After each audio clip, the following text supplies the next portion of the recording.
So yun na nga, andito ulit kami sa Cali, Crisologo at Bigan City. Naglalakad-lakad kami at tumitingin kami ng mga pwede nga bang ipasalubong. Ano-ano nga bang mga bibili din pasalubong dito sa Cali, Crisologo. At heto nga, meron na kami nakita mga wallet, mga sombrero at mga kung ano-ano pa. At meron din sila mga sangkalan, mga pandikdik ng luya ng mga marble. At heto nga palang hinawakan ko, itlog siya na gawa sa marble, mabigat, pwede rin pang display. At pumasok nga kami sa loob. Marami pa palang mabibili dito na kung ano-ano. At meron din silang binebenta mga santo na parang mga antik. At talaga namang napakagaganda nila.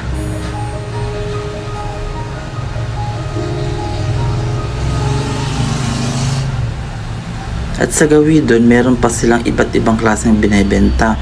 Ito nga guys, yung pandiktik ng bawang na gawa sa bato. At meron din silang mga paintings at mga elephant na gawa sa marble at mga ukit. Yan guys, sa mga mabibili dito. Ito guys, ang gaganda. Sa ilalim meron din silang mga paintings, elephant.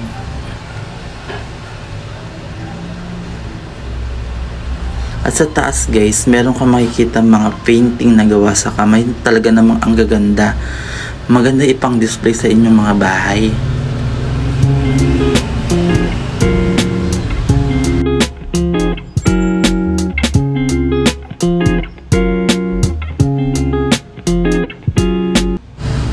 At meron din silang mga bag na gawa sa tiklis at mga pamaypay. Meron din dito mga sungka na inukit na talaga namang pwede yung paglibangan kapag wala kayong magawa. Ayan guys, meron din mga patungan ng mga kaldero, ng mga kahoy. At heto guys, meron din mga pang display na ukit na talaga namang napakagaganda na i-display sa inyong mga bahay. At meron din mga manok na mga kahoy na inukit. Wow! Lahat na ngayon guys ay mga gawa sa kahoy na ukit at mura lang ang kanilang mga benta dyan. Kaya kung gusto nyo, pumasyal na kayo dito sa Bigan at meron din sila mga sabitan ng mga baso na mga ukit din. Napansin ko lang guys, karamihan din binebenta rito sa Bigan ay mga gawa sa kamay, talaga namang inukit na talaga namang ang gaganda. Dito yung guys mabibili yan sa Heritage at Bigan City, Cali, Crisologo.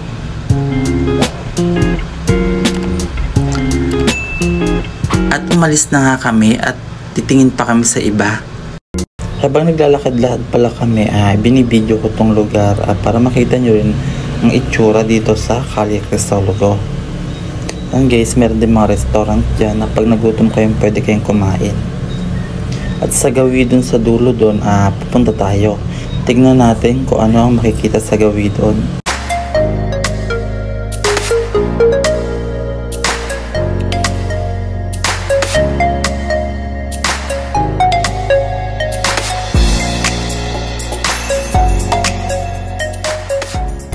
Dito guys sa bandang dulo, marami ng mga tao.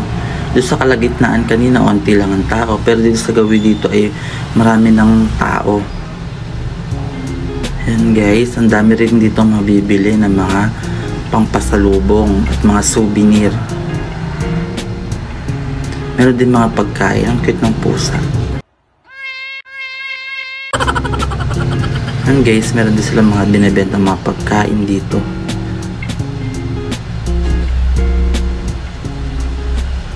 At ito pala guys, nagiba to nung lumindol. Kaya ngayon inaayos nila. Talagang dito, inaayos nila yung mga nasisirang mga gusali para maayos uli at maibalik sa dati. Yan guys, meron din mga nagpapapicture. Karamihan dito guys, talaga namang nagpapapicture sila. Dahil ang ganda talaga guys ng lugar dito sa Cali, Crisologo.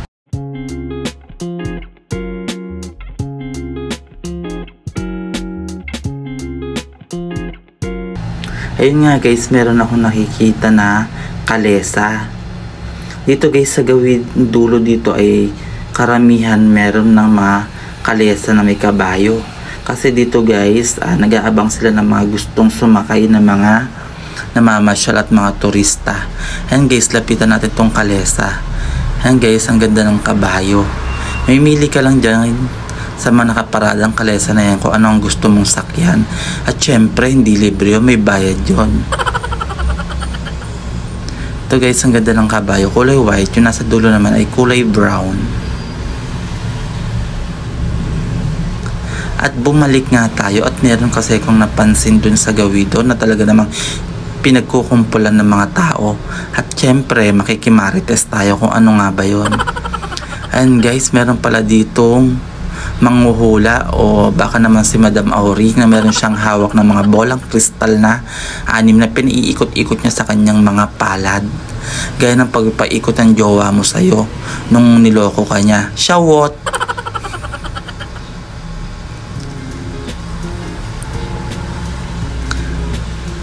At ayun nga guys, tutuloy na ulit tayo sa paglalakad. Pupunta na ulit tayo doon sa may Gawidon at titingnan natin kung ano nga ba ang meron doon sa Gawidon. Syempre guys, ayan, habang naglalakad, pa-video lang tayo dito at para makita nyo rin kung ano nga ba ang makikita rito sa Kali Crisologo. Ay sinum ko na nga ang camera at meron din nakikita rin na bilihan ng mga souvenir at mga pangpasalubong.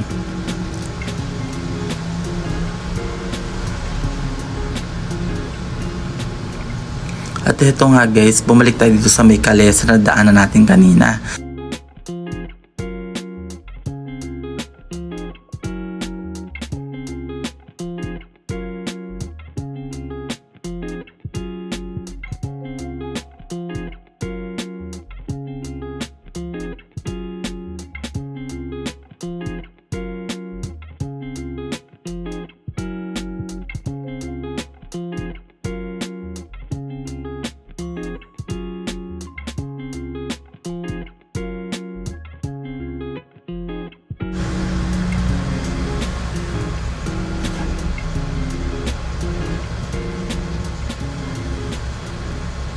Yan guys ang makikita dito sa Kali Crisologo.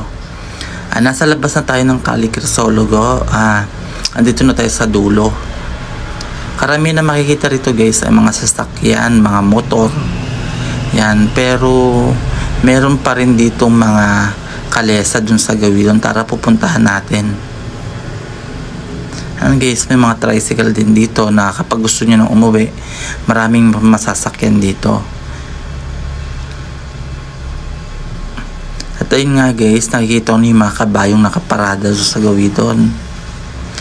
Dito talaga ang paradahan ng mga kabayo. Pero kapag gusto na nila magpasakay ng mga turista, pumupunta na sila dun sa Gawidon sa Kali Crisologo. Nakita natin kanina na may mga kabayong nakaparada para mas madali sila makita ng mga turista na gusto sumakay. At dito naman guys, andito na tayo sa Plaza Burgos. Yan yung talagang pwede kang kumain dito. Meron dyan mga upuan na mga bato. Yan guys, napakaluwang. At dito guys, napakarami talagang ilaw. Oh my God! Wow! Yan guys, isinum ko na nga yung camera para makita nyo. At doon nakikita nyo doon guys ay yung tower ng simbahan. Yan guys, yun ang tower ng simbahan. Ang ganda.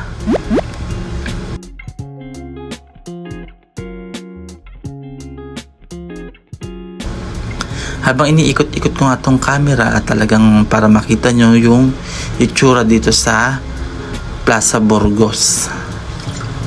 Ayan guys, inikot-ikot ko na yung camera dyan, paikot-ikot ng ikot-ikot hanggang sa Mahilo. Shawot. Ayan guys, ang itsura dito sa Plaza Burgos.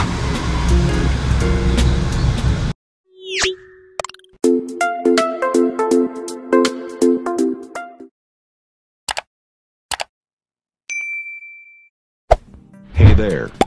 Subscribe to my channel. And also press this bell icon.